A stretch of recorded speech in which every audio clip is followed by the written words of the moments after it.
Donald Trump impose sa loi aux Européens. Ils étaient en réunion, la réunion de l'OTAN aux Pays-Bas à La Haye.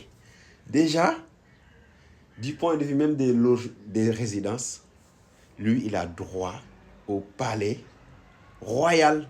Il n'y a que le président américain qui était là-bas. Tous les autres, c'était dans des hôtels, voilà. Mais ce n'est pas ça, le sujet.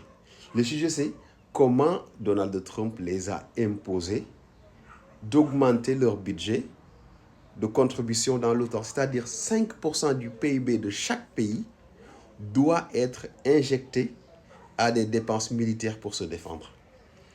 Et ça me rappelle quand il les avait dit, si vous continuez comme ça, je vous laisse avec les Russes.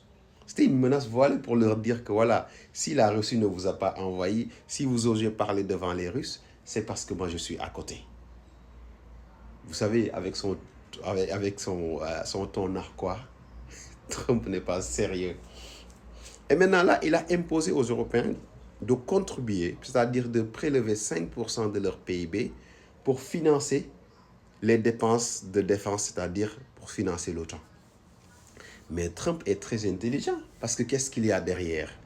Qui est le vendeur? Le vendeur, c'est les États-Unis.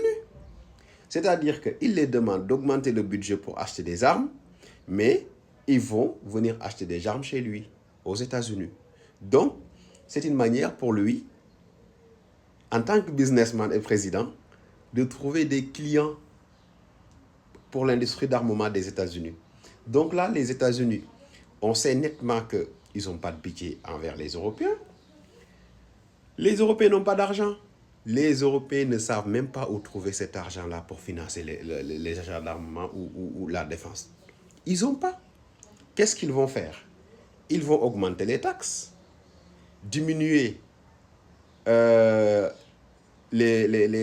contributions de l'État pour le fonctionnement, c'est-à-dire les services sociaux de base, ce qui va plonger les pays d'Europe davantage dans la crise.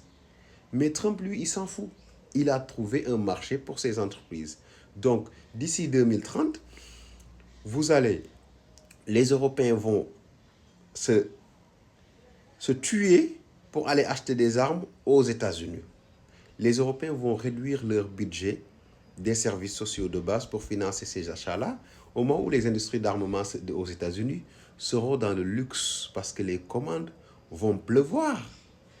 Et Trump, il n'est pas seulement un président, il est un fin businessman.